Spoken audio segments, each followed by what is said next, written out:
Welcome to another episode of 30 Minutes with DailyStraits.com. Our guest today is Auckland-based entrepreneur Rebecca Percasky, the co-director and co-founder of Better Packaging.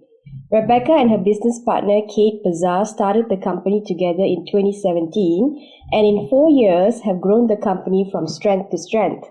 As a company, they were successful in being selected as the CEO venture back in 2019, and Rebecca has recently been named the South Asia and Oceania sector winner for the Cartier Women's Initiative, in which she won a cool New Zealand dollars 137,000 prize money. She was also the first Kiwi to have won such an accomplishment. Her company, Better Packaging Co., is fast becoming New Zealand's most trusted source of sustainable packaging that services over 52 countries, including Australia, the United States of America, Asia, and the United Kingdom. Without further ado, let's invite Rebecca to the show and ask her all that's related to her business and how she made it a success. Hello, Rebecca. Welcome to the show. Hi, thank you for having me. I'm super excited to be here. Thank you so much for that. I hope I got your last name correct. So it's a tough one. It's Percasky. So I've spent my life either spelling or telling people how to pronounce it. Alrighty, all right. So thank you for that.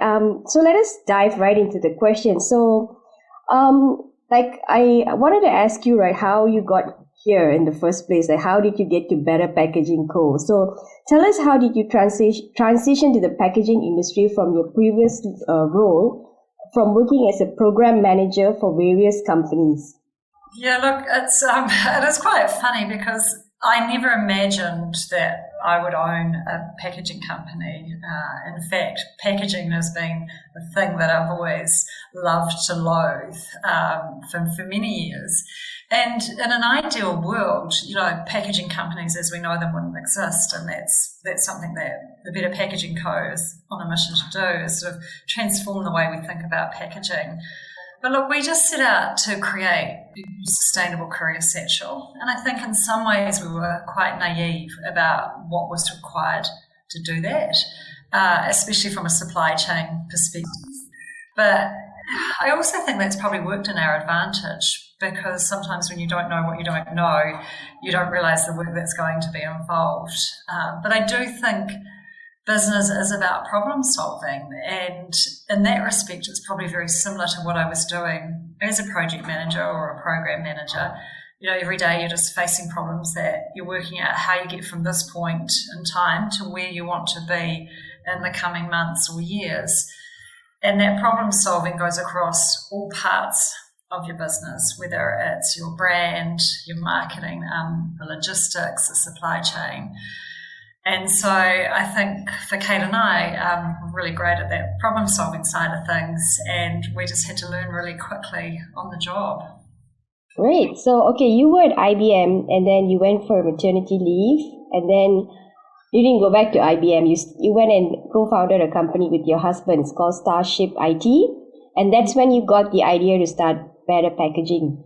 So just tell us, a snippet about that. How did that happen? Was it planned that you were going to continue, stop working after maternity leave, or you had the idea that you wanted to go back, but then something happened in the way?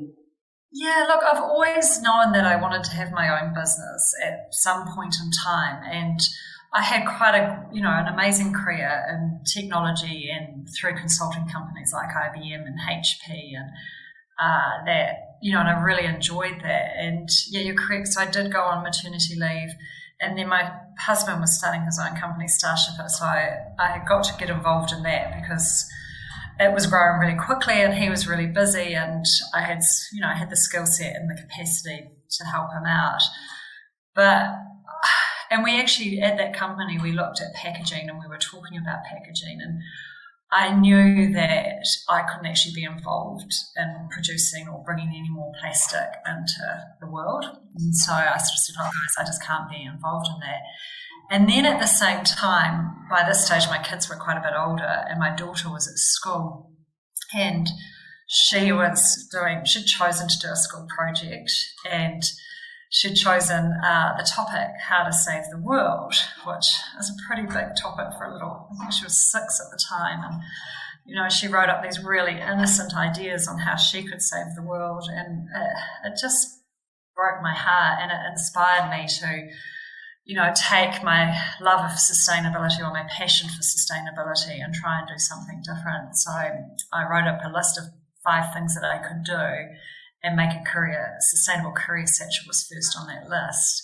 And I actually thought at the time that it would be a really quick, easy project, 6 to 12 months that would give me some money to get the other ideas that I had going. So that's, and then so we went on a journey to try and find that courier satchel. And 4 years later, and we've sold over 50 million bags to date, which is 50 million single-use plastic that's no longer in the environment. And it's a number we're really proud of. Oh, very good. I wanted to ask you a few questions about it. So you had any buffer money to... Yeah, look, we bootstrapped it for the first 18 months, which if anyone's done that knows how stressful that can be. But the response was so phenomenal really early on. I've never really experienced anything quite like it. So we knew we were onto something. And so that, I think, helped with that risk associated when you're bootstrapping your own company. But as we knew it was getting so big and growing so fast, we decided that we would get investment because we wanted to do the product and the company justice. And so I think it was about 2 years in, we got our first round of investment, and we've subsequently had a second round as well. Oh, congratulations. So the first 18 months when you were bootstrapping, did you doubt yourself and thought, okay, maybe I should go back to part-time work, or maybe, I don't know. I suppose I was in a really enviable position. Yeah, I did think I should get a real job. And that I'd been working from home, and then I'd been working in my husband's business. And so we weren't reliant on my salary. We'd got really used to me not having had a salary. But I think because the response was so phenomenal, there wasn't really that sense of doubt. We could never have imagined that it would have been as successful and as big as it has been. And so because it always exceeded our expectations, I think the room for doubt, there was just never any time to doubt it or, really question it. Because I asked this because both of you were doing business. So I'm sure your husband was also bootstrapping and you were bootstrapping. Mm. So you must have had a huge, you had a buffer, right, to tide you through? Yeah, we did have a little buffer, yeah, for sure. But it was incredibly stressful, yeah, from the bootstrapping perspective. And I think because my husband had bootstrapped his company, I didn't really want to go through that again with this company. So 18 months in, we made that call to get the investment and to do it in a different way. And so I've been really lucky in that. I've had the opportunity to have a company, grow a company in both ways, and see how that unfolds. All right. So tell me, Rebecca, how did Kate get into the business? It looks like you started it and you were in it as a solo entrepreneur for some months, and then she came in. No, look, I had the idea, but Kate came in right at the beginning, and so Kate and I had worked together previously, and there's something really neat about when we work together, and we kind of say that, 1 and 1 quite often equals 4 for us, like the sum of the two parts are more. And so I'd always said to her, look, I'm definitely going to do something in the next 10 years or so, and when I do that, I want to do it with you, because we've always just worked so well together and our values are really, really well aligned. And she'd had her own business in the past, and so I'd be like, no, I'm definitely not doing that. But when I came up with this idea of a more sustainable courier satchel, and I presented it to her and said, look, and really, you're the only person I can imagine doing this with. I think because the idea was so compelling, it was a no-brainer for her. She joined the business with you at the start in 2017 in October, right? Yeah, look, we officially launched the business in March of 2018. But yeah, she was there right from the beginning. It was just an idea, and we both went out to find that sustainable career, essentially. All right. So you said to me earlier on that you met her in the coffee club, and also, so which was which now? Did you meet her in the coffee club, or was it a ex-work colleague? Yeah, no, we actually both moved to this gorgeous little island off Auckland called Waiheke, and at around similar times, and our firstborn children I think they're only 2 months difference in age, and so we were at coffee club together and sort of got to know each other. And I had some work that I needed to do for Starship at around the brand and the design, and everyone recommended that I work with Kate, and so I got her on board there, and that's when we really, really connected and got to know each other. And, you know, we've got the same values and work ethic, but we have really complementary skills. So I think that's incredibly beneficial when you're partnering.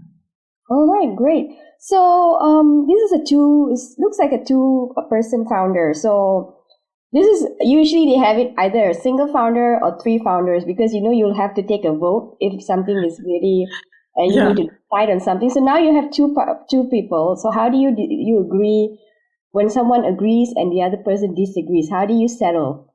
Yeah, look, this is the question we get asked all the time, and we just have an arm wrestle. Like. Are you serious? Like, really?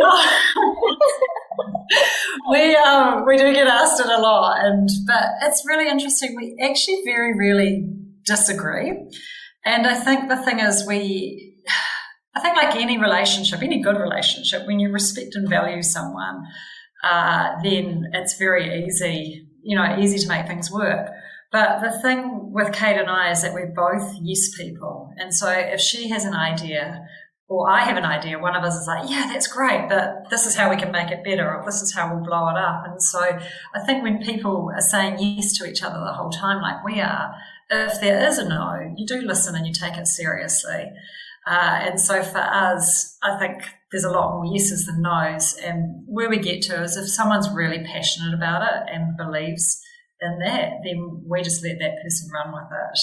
But we have very few disagreements, I think. But the other side of it is the company's getting bigger now, and we've got our very own distinct areas. We're having less and less to do with the day-to-day. And so we have these sort of overall strategic objectives, and there's some things we come together with and we work on. But the majority of the time we just go off now and make that happen. And so there's becoming less and less room, I suppose, to disagree, not that we really ever have. So the investor that you got after 2 years, have they taken a chunk of the business, and are they a deciding factor now when you want to make a decision? They have to come in as well? Yeah, no, they have taken a percentage of the business. So we're really lucky with our investors in that we got impact investment, and they've got a perpetual fund. So the money that we make or generate from their investment will go back into a fund. And a part of that agreement, we meet with them regularly and discuss what we're doing and have really healthy discussions and talk to them about the strategy.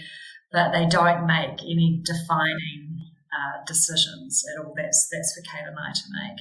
But we've got so much support through NZTE, the CEO network, the Cartier network as well, and so we feel we love to lean on that and get the advice that we need when we need it. All right. So Rebecca, you've gone like a rapid fire kind of an expansion from 4 years when you started with 0. You're now in 52 countries, which is really, really, really amazing. So tell us, the start. I want to know how you got your first customer on the day you registered your company, and then what did you do first to actually outsource the materials? How did you find it? Was it overseas, or is it all New Zealand based? Yeah, look, we had probably done, by the time we launched our first product, a couple of years research and design, because I've been tinkering away at it for quite a while. And we literally scoured the world looking for the most sustainable products. And we had a number of false starts. I think it's really important to note that we weren't looking for a compostable solution. We were just looking for a better alternative. And compostables where we landed at that point in time, knowing that there would be better solutions coming out of the marketplace. So we, our original plan was that we were going to sell our packaging to really large corporates. But what we did is we raised a Google AdWord when we had ordered. We'd made a run. So what we did is we've always had a really viral product and brand. And one of the things that was really important to us is we wanted to make something that was not only sustainable, but aesthetically pleasing as well. I think in the past, I'd always found sustainable products, you had to sacrifice the beauty of the product. And so we made our courier satchels matte black with really powerful messaging, and it was really tongue-in-cheek. And they were a really beautiful design. And what we kind of didn't realize, we almost fell on it by accident, is that each one of those each one of those courier satchels was acting as a flyer. And as we were selling them to our brands and the brands were sending them out, they were getting them into the hands of hundreds of thousands of people. And so it was kind of sending our message far and wide. And we got this really gorgeous organic viral growth that we still see today. We've had so many businesses go, hey, I just received one of your bags. I'd love to learn more and I'd love to, get involved. And so that really worked for us. And we always said from the early on that we would do what was right for our customers and for the environment. And so when we had brands wanting packaging from all around the world, we decided that we would say yes, because we wanted everyone to have access to sustainable packaging. And what resulted is in 52 countries, we were shipping to 52 countries, which became a bit of a logistical nightmare really, really quickly. We wanted to keep our footprint down, and we also wanted to keep our team down because that made the product more viable from a cost perspective. And so what we did is we used technology and outsourcing as much as possible. And we really, because I had that tech background, I was able to quickly get together, a tech stack that would support our international growth, so that when our customers in the UK were purchasing, everything was automated and it would get shipped out pretty much while we slept, and it just kept that support really low. And that's enabled us to grow really super fast in a really sustainable and ethical way. Can you tell me, who was your first customer? Oh, such a good question. So what we did is we ran an AdWord. So we got some samples made. So it was about 50,000 bags, and we were like, let's just see if people are looking for this packaging.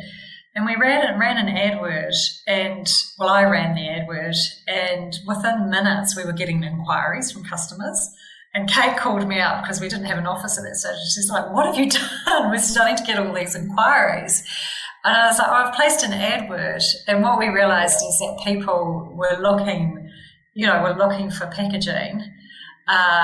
And sustainable packaging, and they were ready for it, and so we doubled that next order, and that sold out within weeks, and we've just been hanging on for dear life ever since, really.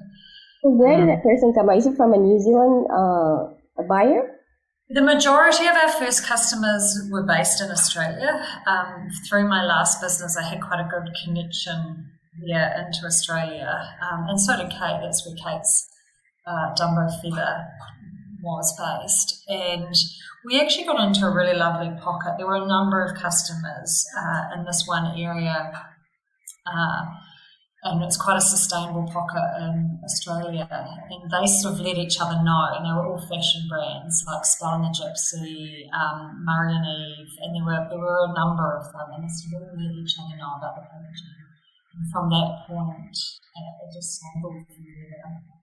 Australia is our largest market, with the US being our fastest growing market. Awesome. So I wanted to ask you this. So Rebecca, most packaging companies, right, they have a very large MOQ. When you want to buy something, they put a minimum. Otherwise, it's harder to buy or it's really expensive. So when you started, did you have all of that kind of things going on, or did you make it easier for people to purchase from you? They could buy a minimum of 5 or 6, Yeah, that's a really great question, and that was something that we had to adapt to really quickly. So When we first started out, and as I mentioned before, we envisioned that we'd be selling to the really large corporates in units of a million. But when we placed that first verbal adword, everyone who was coming through was sort of small to medium enterprises who didn't want to be buying a million bags for $500 and they were looking at buying units of 20 or 100. And so we made a really quick decision to create our own range, a better packaging range that we would sell via our website. And in really small units of over 25s, I think we were getting to 15 in some colours, through the hundreds and thousands. And we really thought that it was just going to be a value-added service for those customers. We didn't see it as a big part of our business. But by listening to our customers, we actually sort of absolutely started on what we became the fastest growing part of the business. And that now makes about 70% of all of our revenue. Awesome. Okay, what website did you use? Shopify in the start? We started with WooCommerce. So Kate did all of the website development, and then we've just recently moved to Shopify. Okay, good. Wait, so sorry about that. You were saying something? What was it? As the company's grown, we needed to evolve our tech stack. Okay. It's awesome that you started like a small WooCommerce and then you moved on, because everyone normally starts with Shopify, so that's interesting. And also, all your growth is based on your website. You had no external partners, right? So what do you mean by external partners? Where you give your packaging and they resell it for you. We do have some resellers, and that's definitely a model that we're exploring at the moment and looking at, especially into those countries where we may not speak the language or, the access is a bit tricky, and that's something that we're definitely spending some time on at the moment.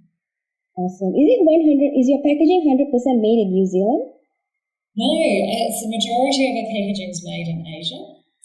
We do have some some of the labels are made in Australia, but we source our packaging from all around the world, and we're just looking for the most sustainable products. So in time, our plan is to source the resources as close to location of where we sell as possible and do the manufacturing as close to location. And that's part of the plan that we're working on at the moment, because that is obviously the most sustainable way. Awesome. So how do you sell it out to your customers? Does it come to the warehouse in New Zealand and then you post it? Or is it...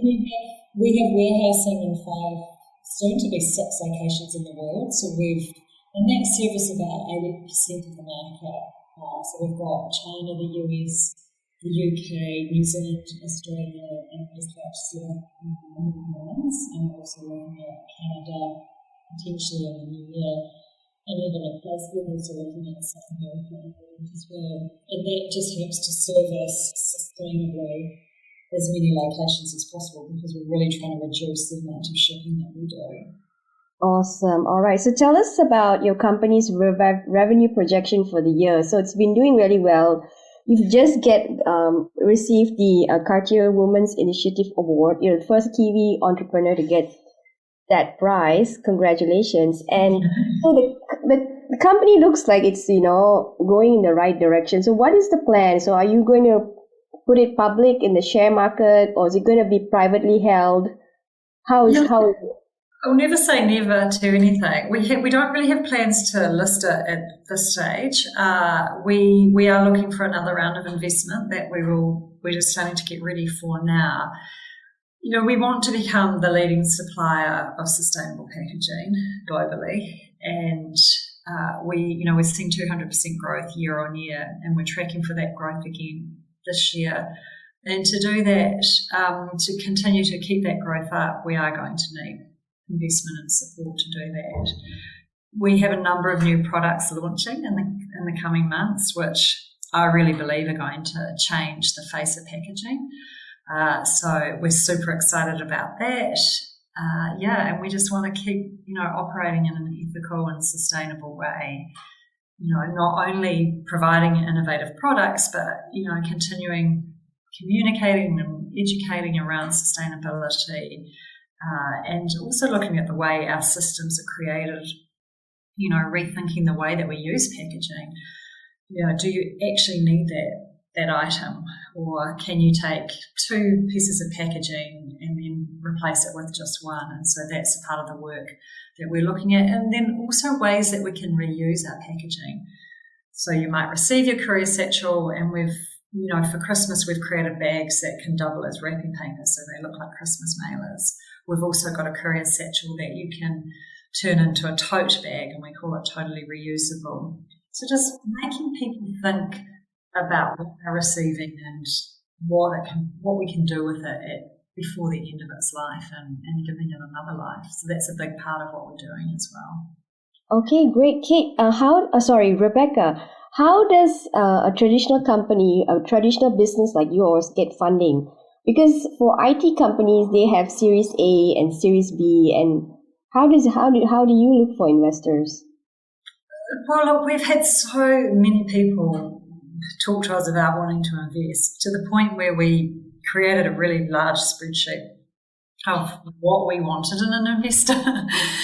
And so we listed all of the qualities that we wanted. And probably the most important quality to us in the early days was that values alignment, and making sure that they had the same values and that they would help us protect the mission, because we didn't want to bring anyone in who would take the company and then turn it into something else or with different values than what we had. So that was really key to us.